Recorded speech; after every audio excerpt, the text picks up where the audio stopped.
The battle over, Grundy eluded capture and returned to his swamp to heal his wounds. During regeneration, Grundy found he could channel the elemental force of the Red. All animal life would bend to his rule. His increased power also allowed him to resurrect the long-lost Grey Force. Now, instead of ruling Earth's creatures, he could simply destroy them.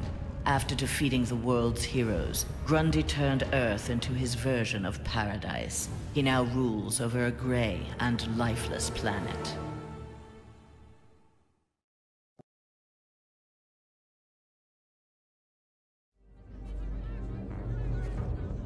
With Superman's regime toppled, new governments formed to take its place. New governments meant new customers for DeathStroke, and business was booming. Soon there were more assassinations to carry out, revolutions to aid, and unrest to create than he could manage on his own. The One Earth regime's elite troopers, having committed atrocities in Superman's name, had gone into hiding from a populace bent on revenge. Impossible for most to find, but not for DeathStroke.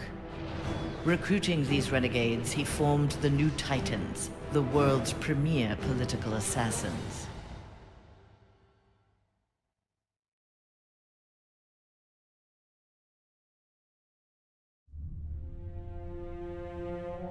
Free of Superman's control, DoomsDay eradicated the remaining metahumans. He then manipulated technology in the abandoned Fortress of Solitude to terraform the Earth. It soon resembled prehistoric Krypton. At last, it felt like home. After a few years of exterminating humanity at his leisure, however, DoomsDay needed a challenge. Having assimilated Superman's ability to fly, he headed for a nearby space sector. He had heard rumors of an opponent worthy of his attention, a Cesarian mercenary with a taste for violence. DoomsDay was eager to meet this Lobo in battle.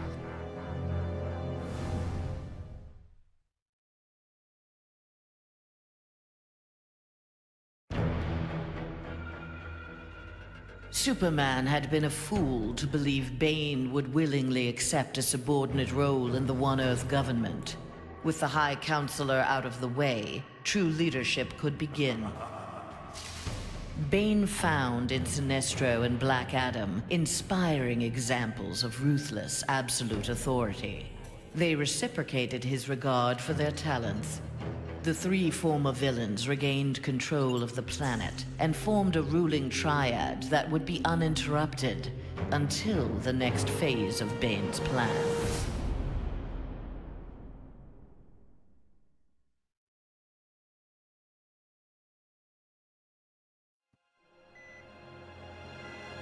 Killer Frost reveled in her victory, but her overconfidence betrayed her.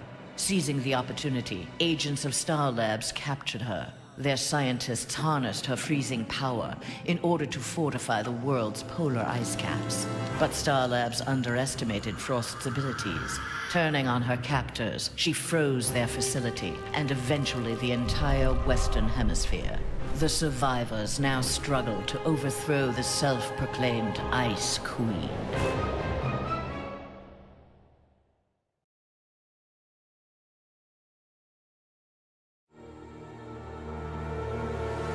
Superman's defeat did not work to Ares' advantage as he had planned. The heroes of the parallel dimension helped this world's Batman build a conflict-free utopia that left the war god famished. On the brink of death, Ares managed to imprison Brainiac 5. He forced Brainiac to create a time loop beginning with the other dimensional heroes' arrival and ending just before their victory. In this pocket of time, Ares flourished. Endless war was his to savor.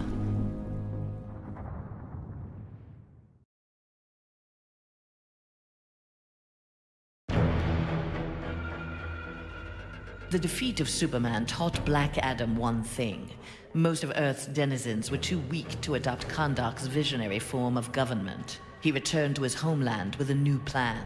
Combining their energies, Black Adam and his Empress Isis created a mystical barrier around Kahndaq.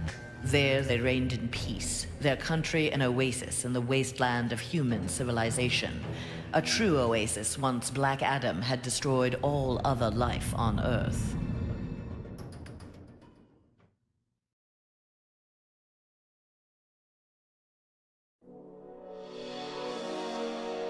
At last, Superman had paid for what he had done to CatWoman. Feigning allegiance to his regime had cost Selina her beloved Batman and her best chance at happiness. Pride and anger kept her from attempting reconciliation with Bruce Wayne, but his inspiring reconstruction of Gotham and Metropolis fostered in her a desire to remain close to him. Until she was ready to approach him again, she did her part to keep Gotham's streets clear of crime. Nascent underworld organizations had both the Bat and the Cat to fear.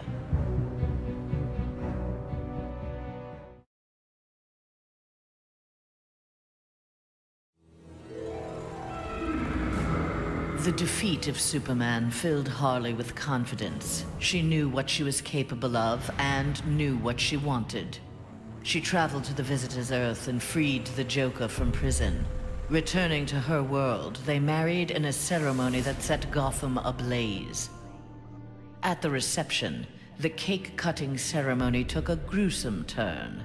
As her new husband playfully mashed her face into the cake, years of abuse took its toll. Something in Harley snapped.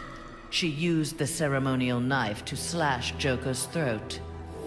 Still wearing her wedding gown, Harley now resides permanently in Arkham Asylum.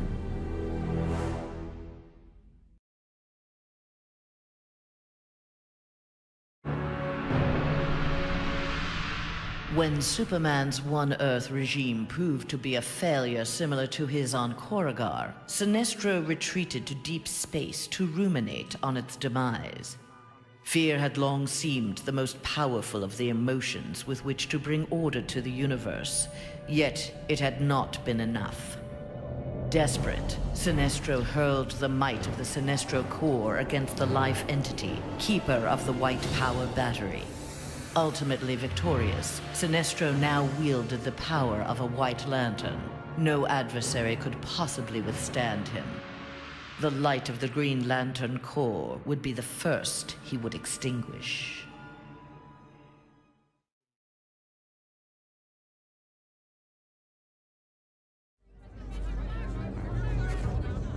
A win against this world's Superman was greatly satisfying, but its aftermath would be sweeter still.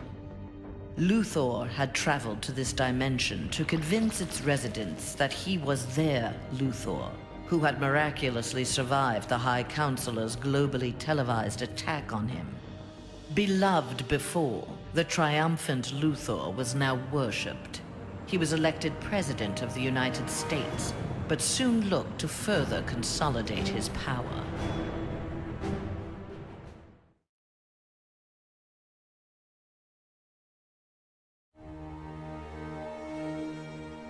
Though he had failed to elevate the Joker clan's status, Joker was convinced a similar organization could be successful in his dimension.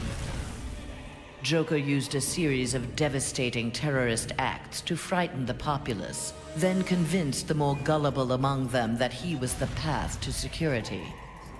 The new Joker clan soon had millions of members worldwide and committed regular anti-government attacks, wreaking havoc on the global economy.